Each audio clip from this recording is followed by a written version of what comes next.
История, которая увлечет своим сюжетом как взрослых, так и детей. Русдрам на своей сцене покажет своеобразный диалог культур. Зрителей ждет премьера постановки «Хайт» или «Сказка без конца». Абхазская сказка, рассказанная русской сказительницей. Спектакль наполнен чудесными превращениями, а в увлекательном сюжете ощутимы элементы апсуара, традиционного неписанного кода этики, чести и уклада жизни абхазов.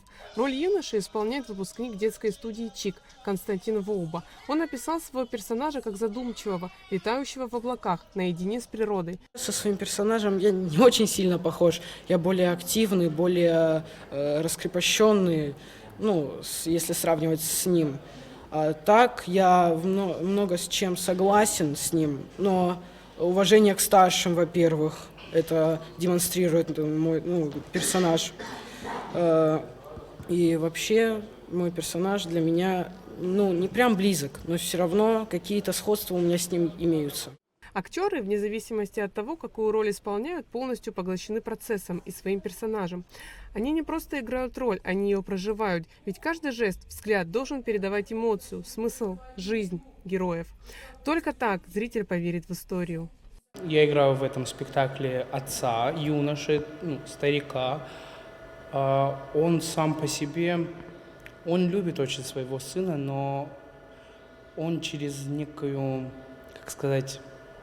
через жестокость пытается сделать так, чтобы он был лучше, приспособить его к этому миру. Я сказительница всего спектакля, то есть такое звено, которое ведет зрителя не сколько в саму историю, сколько, наверное, даже ближе в сюжетные перипетии героев. Впервые я столкнулась с абхазской сказкой, чтобы это было для детского восприятия.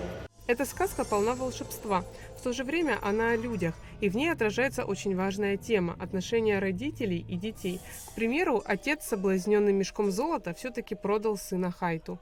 Ребята большие молодцы, я благодарю Ираклия, который на самом деле собрал прекрасных артистов, хоть у меня и молодые артисты, и один совсем молоденький, это Костя, которому 12 лет, но я так понимаю, Костя, он занимается в театральной студии, которая готовит прекрасных артистов, и я очень довольна, что именно Костя наш такой главный герой, именно мальчик, именно которому 12 лет, поэтому это для меня на самом деле премьера, потому что до этого я с детьми не работала, но это было очень интересно, и я узнала, что артистом можно на самом деле стать уже и в 12 лет.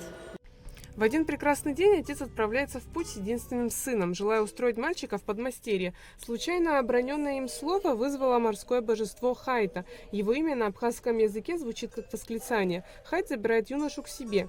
«Я знаю все науки и ремесла, и через год ты сможешь убедиться, что твой сын постиг все премудрости», — молвил он. Однако позже поставил условие. Отец сможет вернуть сына только в том случае, если узнает его среди 12 других юношей-утопленников, похожих друг на друга, как две капли воды.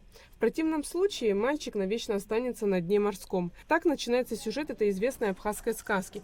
Постановка подготовлена в рамках проекта «Петербургские театральные мастерские» при поддержке Комитета по внешним связям Санкт-Петербурга и театра «Балтийский дом». Мы выиграли грант, мы получили право на постановку. Нам прислали режиссера, художника-постановщика. Я вас благодарю за это театр «Балтийский дом».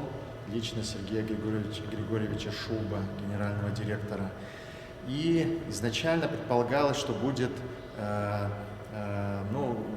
русская сказка или сказка, которая, скажем, из мирового репертуара. Потом подумали, что в Абхазии, наверное, лучше исследовать абхазскую фольклор и мифологию. Но сделать это так, чтобы в то же время мы показали параллели, пересечения, которые могут быть и с русским фольклором, и с русской традицией сказочной. Жанр продиктовал и характер реквизита. По ходу сказки юноша превращается то в лошадь, то в белую корову, то в буйвола. На сцене животных воплощают куклы. Этот спектакль в первую очередь для детей. Ираклий Хиндва подчеркнул, что на постановку можно прийти с детьми от 3 лет. В нашем театре не хватает вообще детского репертуара.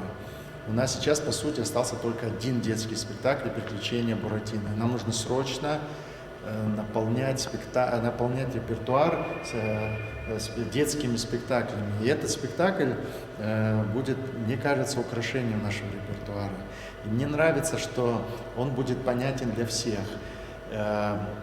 Там будет звучать много, как я уже говорил, абхазской речи, но это будет так сделано в такой форме, и так это обрамляться комментариями, какими-то действиями на сцене, что абхазский язык станет, по сути, родным и понятным любому зрителю.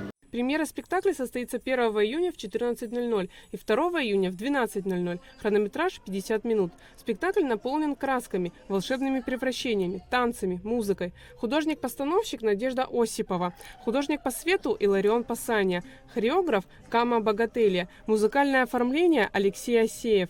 Айлита Арутюнян, Эльдар Дамиров. Абхазское телевидение.